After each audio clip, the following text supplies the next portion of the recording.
1 de cada 2 trabajadores y trabajadoras en México pertenece a la llamada economía informal. Empleados que contribuyen de manera decisiva en la economía, pero sin el reconocimiento las más de las veces de sus derechos laborales. Hoy tendremos una entrevista de controversia con Tania Espinosa Sánchez, coordinadora para la Ciudad de México de WIGO, Mujeres en el Empleo Informal, Globalizando y Organizando. En contraste, 2 tipos sin cuidado. En esta ocasión visitamos un sitio único que nos permite comprender uno de los capítulos más importantes en la historia de México. Se trata del Museo Nacional de la Revolución, ubicado en el sótano del icónico Monumento a la Revolución de esta Ciudad de México. También hoy noticias que no cambiarán la historia, con el hombre que de una forma original y hasta cierto punto desesperada echó mano de la publicidad para salvar su vida. Y no solo eso, sino que consiguió lo que más anhelaba y hasta una nueva amiga de por vida. ¿Qué tal? Qué bueno que están con nosotros. Como todas las semanas, gracias por acompañarnos una vez más en este espacio.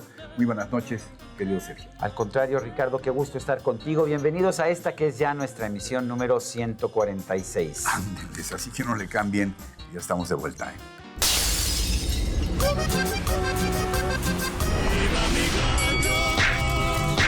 El ratón Macías.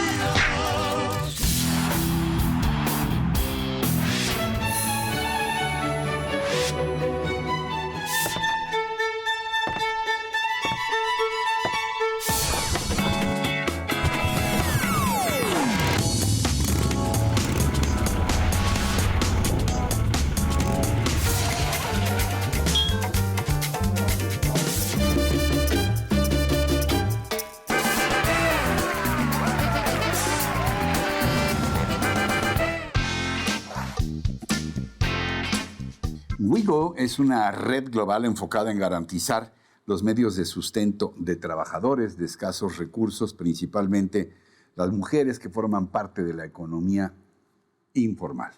A través de su labor, WIGO busca generar cambios al incrementar la capacidad de organización de los trabajadores informales, aumentando la base de conocimientos e incidiendo en las políticas locales, nacionales e internacionales. Consciente de que los empleados en la economía informal necesitan voz, visibilidad y validez, esta organización trabaja lo mismo con comerciantes en vía pública y mercados que trabajadores voluntarios de limpia, trabajadoras del hogar, boleros, diableros y despachadores de gasolina, entre muchos otros. En la capital del país, las mujeres trabajadoras en empleo informal representan el 23% de la población económicamente activa y se dedican a los más diversos oficios, contribuyendo de forma muy importante al sostenimiento de sus hogares. Y esta noche agradecemos su presencia en este espacio a Tania Espinosa Sánchez, experta en derechos humanos y políticas públicas y coordinadora de WIGO, Mujeres en el Empleo Informal, Globalizando y Organizando, en esta Ciudad de México. Muchas gracias. Tania, gracias por estar con nosotros. Primera pregunta, 23% de la población en la Ciudad de México, en el país también es muy importante la participación. Sin embargo, lo que nos dicen las estadísticas es que participan, trabajan, pero ganan menos y son menos productivos quienes trabajan en la economía informal. ¿Qué debemos hacer? ¿Acabar con la economía informal o fortalecerla? Mire, estamos hablando de millones de personas que generan sus propios empleos en la economía informal.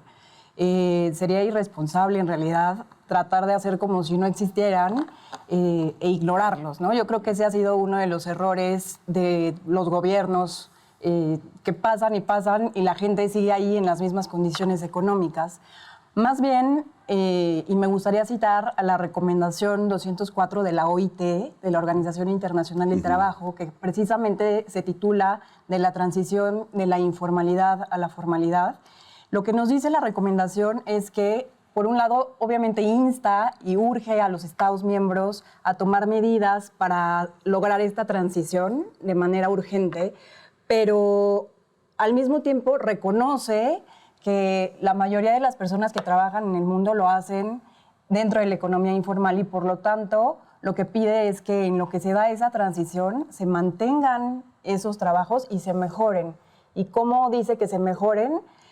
pues reconociéndoles derechos a estas personas. El trabajo es un derecho humano, entonces, Así es. y vamos, planteado de otra manera, ¿cuál el sustento de ética, de política pública para admitir que es una forma de sobrevivencia para millones de personas que no han tenido oportunidad de incorporarse a los trabajos formales? Así es. Porque los críticos son muy severos, dicen, no pagan impuestos y han convertido en un tianguis gigantesco el país. En fin, a ver, dinos. Mira, pues el empleo informal en efecto incluye a los tianguis, pero no es la única ocupación que se dedica o que se encuentra dentro del empleo informal. Tú mismo lo dijiste en un principio. O sea, trabajamos tanto con tianguistas, boleros, trabajadoras del hogar, músicos, artesanos, un sinfín de ocupaciones que se encuentran dentro de esta categoría, ¿no? Algunos regulados, por ejemplo... Un trío que nos va a tocar en Garibaldi, al señor Sarmiento y a tu servidor, un mariachi. Están en el empleo informal. Así es. Perdón, síguele. Estabas diciendo algo cuando te interrumpí. No, bueno, que hay un sinfín de actividades, De ocupaciones que se internan dentro de la economía informal. Entonces no podríamos decir nada más, la ciudad se convirtió en un tianguis. Más bien, debemos de reconocer que hay un modelo económico que ha expulsado a la mayoría. Y entonces esa mayoría ha logrado salir adelante a través de las cosas que saben hacer, ¿no? Y de la oportunidad que tienen, ¿no? Porque también tenemos que hablar de la falta de oportunidades. Para muchas personas y para muchas generaciones, las oportunidades son esas, dedicarse a ser una trabajadora del hogar, a ser un tianguista, etcétera. Ellos mismos dicen que sus empleos son elegibles. O sea, no es que ellos digan, bueno, ahora ya me quiero dedicar a otra cosa, mi reivindicación es dedicarme a algo más. No, su reivindicación es que su trabajo se reconozca como un trabajo digno y que se les reconozcan derechos haciendo lo que ya hacen. Hay una obra clásica, si no mal recuerdo, de 1985, de Hernando de Soto y Enrique Gersi, El otro sendero, que se ha considerado una de las obras fundamentales para entender la economía informal en las economías latinoamericanas. Y lo que fundamentalmente decían de Soto y Gersi era que era la burocracia, eran las dificultades para poder tener un empleo formal lo que se convertía en el obstáculo. Me acuerdo que tenían un experimento y para legalizar un comercio, se podía uno pasar un año haciendo trámites y en cambio, pues, si lo querías poner informal, llegabas y lo ponías y le dabas dinero al policía y ya con eso lo hacías. ¿Ese es el problema, el exceso de burocracia? Yo no me atrevería a afirmar que ese es el único problema. Me imagino que en muchos de los casos ese será un problema, pero yo creo que en realidad el problema de raíz es la falta de desarrollo económico y generación de empleos con condiciones decentes de trabajo por parte del Estado. O sea, no tenemos inversión por parte del Estado. O sea, lo que está fallando es la inversión del Estado o la inversión de, no sé, de los empresarios y de todo el resto de la gente que quiera crear empleos. Mira, en realidad lo que yo creo es que hay políticas macroeconómicas que terminan generando exclusiones. Entonces, todas estas personas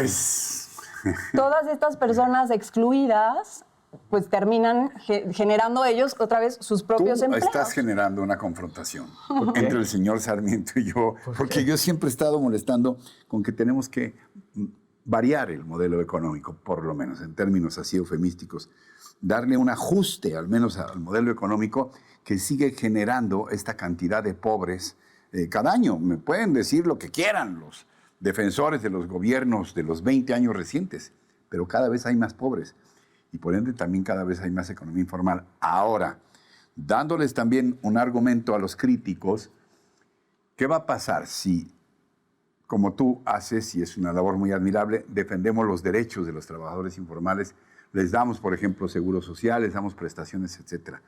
No vamos a caer en un círculo vicioso que evite lo que tú decías hace rato, la transición de la informalidad a la formalidad. No, es justo al revés. A ver. O sea, justo lo que dice esta recomendación de la OIT es que, otra vez, o sea, en efecto, a lo que se debe de tender es a la transición. O sea, no estamos en contra de que se formalice el empleo, porque en realidad la formalización de los empleos te hablaría en teoría de trabajos en condiciones decentes, ¿no? O sea, con todos los derechos garantizados. Entonces, eso es lo que queremos para todos, ¿no? O sea, todos los que estamos aquí sentados nos gustaría estar en esa parte del esquema del empleo. A todos nos gustaría tener un empleo con prestaciones, Claro. bueno, bien pagado, con vacaciones y con una pensión al final. Así la es, vida, o sea, ¿no? hay que aceptar que eso es lo deseable, ¿no? Ese es como el ideal. Sin embargo, no es una realidad, ¿no? Para la mayoría eso todavía no es posible. Entonces, lo que dicen es que en lo que logramos transitar hacia allá, hay que reconocer que hay millones de personas que trabajan en condiciones no decentes de trabajo porque no tienen todos estos derechos. Entonces, es deber del Estado garantizar esos derechos. ¿Por qué? Otra vez, yéndonos a los tratados internacionales de derechos humanos, cuando hablamos del derecho al trabajo, condiciones justas y equitativas de trabajo, seguridad social, todos estos derechos humanos, no se hace una discriminación entre empleo formal o informal. Se habla de derechos para las personas que trabajan. Entonces, ¿qué tipo de medidas impulsarías tú o impulsaría WIGO precisamente para lograr generar estos empleos? Lo estás mejores? promoviendo como candidata al gobierno de la Ciudad de México. Ya. No, a mí me gusta escuchar propuestas concretas. Que algo deben tener ustedes en mente porque le han dedicado mucho tiempo a estudiar este tema. Sí. ¿Qué propondrían en particular? Tenemos millones de personas trabajando en ocupaciones precarias, sin ningún tipo de prestación social. ¿Qué tendríamos que hacer para que esas ocupaciones precarias se hicieran empleos formales? bueno, el punto más importante que le da formalidad a cualquier empleo es la seguridad social. Entonces, pues una de las propuestas es que haya seguridad social para todas las personas, ¿no? Para todas las personas que trabajan. Aunque trabajen vendiendo, digamos, alguna cosa en la calle, que el gobierno les dé seguridad social, que lo subsidie el gobierno. Hay diferentes esquemas, o sea, tendría que estudiar más a fondo el caso específico para ver cuál es la vía de incorporación a la seguridad social. No hay una sola vía, ¿no? Pueden haber varias posibilidades, pero que de acuerdo a sus ingresos y a su capacidad de contribución puedan acceder a la seguridad social. De hecho, la gente paga cuotas por el seguro, ¿no? A veces les cuesta más caro estar en la informalidad que en la formalidad, porque en lo que pagan de derecho de piso, lo que pagan al policía y al político, les sale más caro. No, hay un abuso terrible. Y lo que pagan de doctores también, ¿no? O sea, el tema de la seguridad social, bueno, es muy importante porque está la parte de atención médica, pero no es nada más eso. O sea, debería de haber un acceso a pensiones también universal para que las personas, una vez que cumplen determinada edad y se retiran, puedan seguir obteniendo un ingreso, que es algo que no tienen, ¿no? O acceso a créditos para la vivienda, por ejemplo, ¿no? O acceso al ahorro. En fin, son una serie de cosas que se incluyen dentro de la protección social que van más allá de acceder a atención médica. Un punto muy importante, por ejemplo, es el acceso a guarderías, ¿no? Estas mujeres... Las mujeres no pueden trabajar o se tienen que llevar a su hija a trabajar. Tienen a sus hijos trabajando ahí y muchas veces desde muy jóvenes empiezan a trabajar en lo mismo y se sigue la cadena, ¿no? Tania, ¿qué hacen ustedes con el conocimiento acumulado, con los estudios que realizan sobre este fenómeno que está ahí a la vista de todos, que es el empleo informal, la economía informal? ¿Qué hacen con estos conocimientos? ¿Los están transmitiendo, por ejemplo, a los candidatos al gobierno de la Ciudad de México para que reflexionen sobre ello? Primero que se enteren y luego a ver si tienen capacidad de reflexionar. A los propios candidatos a la presidencia, ¿qué se hace con estos estudios? Bueno, se hizo en el caso particular de la Ciudad de México y en el contexto de elecciones un documento de manera colaborativa con varias organizaciones de trabajadores en empleo informal en donde se establecieron cuáles son sus 8 principales demandas, ¿no? ¿Esto para qué? Para trabajarlo con el próximo gobierno de la Ciudad de México. En efecto, se les hizo llegar a todos los candidatos para que conozcan esta voz de los trabajadores, porque normalmente esto no sucede. Estos son trabajadores que no se juntan para alzar la voz de manera, otra vez, conjunta. Una gran voz colectiva. Una voz colectiva que diga qué es lo que necesitan, qué es lo que están padeciendo, ¿no? O hacia dónde quieren ellos transitar. Y que esto se convierta después en políticas públicas ya desde el gobierno, pero de manera que se les consulte a ellos, ¿no? No que el gobierno construya un sinfín de políticas que al final no rinden resultados porque son políticas de personas que desde su escritorio están trabajando en vez de ir y consultar a toda esta población. Tania, pues el trabajo como un intrínseco derecho humano. Gracias y, bueno, nuestro reconocimiento por el esfuerzo que están haciendo tú y tus compañeros, tus colegas. Tania, gracias por explicarnos este tema que es importante. Y nosotros, no se vaya, continuamos. Seguimos.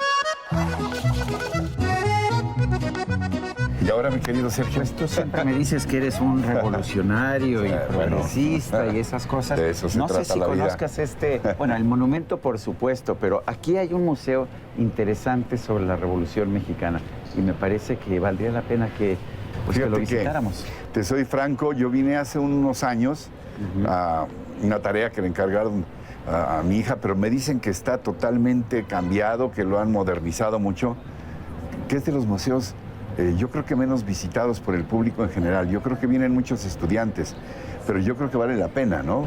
A mí me gusta, he venido 3 o 4 veces, me queda cerca de mi casa, pero vamos a ver este Museo Nacional de la Revolución que está en el propio Monumento de la Revolución. Famosísimo Monumento a la Revolución, un ícono de esta ciudad, ahora modernizado con el elevador que en su tiempo fue muy polémico, ¿no? Muy controvertido. Muy controvertido. Que ha funcionado finalmente. Sí. Eso es lo importante, sí.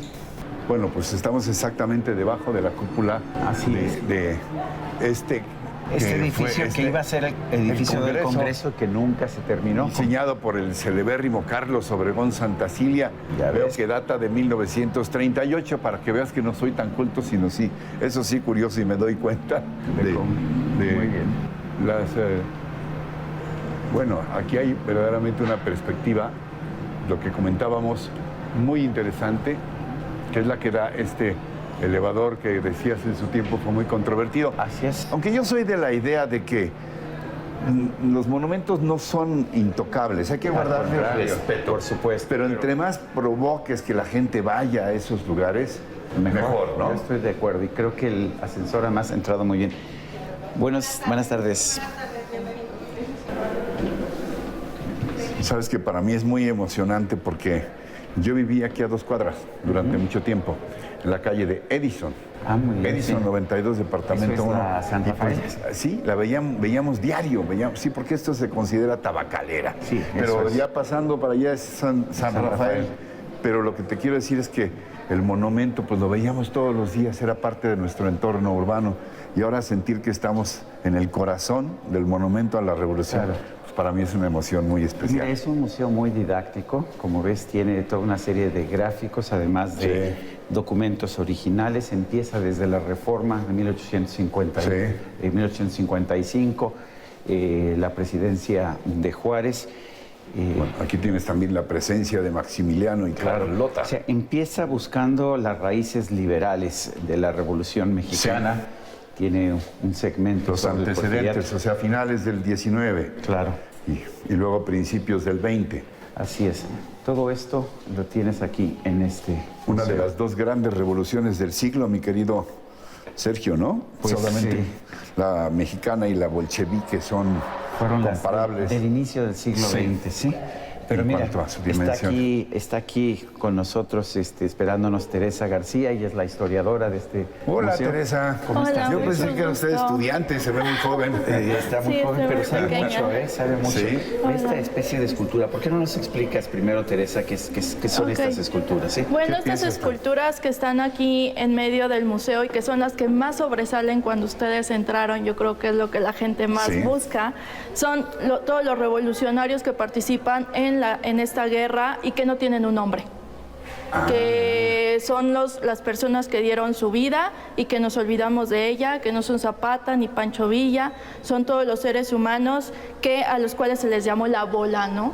Esa bola que muchas veces pues iba a la guerra levantada por lo que sería la leva, ¿no? Todos estos que soldados. A los pueblos, vengan, quieran o no ir o lo que quieran, pero pues tenían que ir, niños, como lo tenemos acá atrás, las mujeres, tenemos aquí personas desde lo que es la zona sur, con estas vestimentas como ustedes pueden ver aquí, hasta personas de la zona norte, ¿no? Con sus carrilleras muy características. Las botas, etcétera. Esta fue unas esculturas... Las soldaderas. Sí, las soldaderas, las adelitas, como también se les podría conocer. Estas esculturas fueron hechas para el Bicentenario. son muy recientes. Se les puso lo que es ropa de verdad y también las armas son de verdad y ya luego se les puso un líquido para que se vea de esta manera. El conjunto, ¿verdad? Ajá, sí. ¿Cuándo surge este museo? ¿Cuándo empieza este museo? El museo empieza en 1988 y era una idea que se venía dando desde que se hace el Monumento a la Revolución, que se hace en 1934. Sin embargo, no había el capital para hacer el museo. Entonces, por eso ya se hace hasta fechas posteriores. Y según he sabido, ha sufrido en los años Modificaciones. modificaciones interesantes, Sí, importantes. porque está muy atractivo ahora, pero se ve muy moderno. Es ¿sí? muchísimo más luminoso, más amplio. Anteriormente era más estrecho el museo, las piezas estaban todas más como juntas, no había una organización como tal. Y no había una narrativa. Yo recuerdo el viejo museo, ahora hay una narrativa muy clara que empieza desde la Reforma y termina con el periodo cardenista, Sí. pero hay una narrativa, ¿no? Cuenta Sí, toda una todo un historia. discurso, ¿no? De cómo se va haciendo la revolución, que no empieza desde el porfiriato, ¿no? Sino que viene desde años atrás con la llegada de Benito Juárez, ¿no? Desde allá viene y concluye con el cardenismo. Cómo se va gestando la revolución y luego cómo se manifiesta de modo muy abierto. Una pregunta que parece elemental. ¿Quiénes vienen a este museo? Vienen sobre todo estudiantes que los mandan de las escuelas. Eso me Sobre comentaba yo todo, hace ajá. Ya le tocó aquí a mi amigo Ricardo venir alguna vez con su hija. Pero preguntaba esto porque creo que es muy atractivo y debiera venir más gente espontáneamente, familias enteras a conocer. Bueno, son los dos grandes capítulos en nuestra historia, la independencia y luego la revolución 100 años después. Sí, exactamente. Sin embargo, como está debajo de lo que es el monumento, muchas veces la gente busca un poco más el monumento que el museo, ¿no? Pero sí, debería de ser muy importante que la gente tome pues en cuenta visitar este museo porque además es barato, cuesta solamente 30 pesos y si traes tu credencial de estudiante o eres de mayor de edad, cuesta 25 pesos. ¿Tiene Entonces, exposiciones temporales además de la exposición permanente? Sí, tenemos exposiciones temporales. Se va a inaugurar una que es sobre todo lo que se hizo de Posadas, todas estas... ¿De José Guadalupe Posadas? No solamente de Guadalupe Posadas, sino Toda la de gráfica otras revolucionaria. gráficas revolucionarias. Bueno, pues son muchos motivos y yo les quiero decir uno adicional que está muy cómodo, vale la pena mencionarlo, para efectos de que venga la gente. Sí. De eso se trata precisamente esta visita que hacemos de dos tipos, sin cuidado para invitarlos a ustedes a que vengan. El museo Sí, es muy por favor. cómodo, estamos viendo ahora cafeterías, loncherías, Hay lugares para comer, lugares para tomarse un café. ¿De Exactamente. qué horas a qué horas está abierto el museo y qué días? Está abierto de martes a domingo, de 9 de la mañana a 5 de la tarde. Los fines de semana abre hasta las 6 de la tarde. ¿Y usted ya estaba viva en los tiempos de la Revolución? No me tocó. Vino de una pero- escuela y se quedó aquí. Vino de visitar una escuela. Exactamente. Bueno, Maestra, Teresa, muchas gracias. gracias. Muchísimas gracias a ustedes. Gracias. Nosotros continuamos. Esta es la increíble historia de Joshua Zurovi, un residente de la ciudad de Clarksville, en el estado norteamericano de Tennessee. Joshua era un hombre de gran tamaño cuyos riñones comenzaron a fallarle en 2012 debido a complicaciones en su salud. Su obesidad provocó que la presión arterial se disparase, llegando a niveles alarmantes, lo que originó que algunos órganos empezaran a presentar fallas. A Joshua los médicos le dijeron que era urgente buscar un riñón para sustituir los que habían dejado ya de funcionar. Desesperado pensó en qué podía hacer para lograr su objetivo y fue así como se le ocurrió echar mano de las técnicas publicitarias. ¿Para qué? Para encontrar a un donante compatible. Joshua utilizó sus últimos recursos para contratar vallas publicitarias, anuncios espectaculares, carteles, imanes para automóviles y él mismo se paraba en las carreteras con un gran cartel solicitando ayuda. Durante 2 años se dedicó en cuerpo y alma a esta intensa campaña, perdiendo 90 kilos de peso. Y no fue sino hasta el pasado mes de abril, cuando pensaba que ya todo estaba perdido, que apareció su ángel salvador. Renee Bruins, una bella y solidaria mujer, se enteró del caso y sin conocer a Joshua, decidió donarle uno de sus riñones que tanta falta le hacía. Después de la operación de trasplante, que resultó todo un éxito, René y Joshua se encontraron por vez primera y su charla quedó registrada en este video. Está funcionando, ¿verdad?, le preguntó ella. Está funcionando, respondió él. Y no sé si llorar a causa del dolor o porque estoy tan feliz o ambas cosas. No puedo expresar lo agradecido que estoy contigo, contestó él. Estoy tan contenta de que haya funcionado. ¿No es asombroso?, dijo ella, concluyendo la charla entre estos dos nuevos amigos. Y gracias a este invaluable regalo, Joshua no tendrá que pasar 12 horas al día en diálisis y podrá tener al fin una carrera y una familia como siempre había deseado. Y así, conmovidos con esta enorme muestra de amor por el prójimo, llegamos al final de nuestro programa de hoy. Pues así es muy emotivo realmente. Los esperamos la próxima semana en que tendremos nuestra emisión número 147. Hasta entonces, hasta siempre.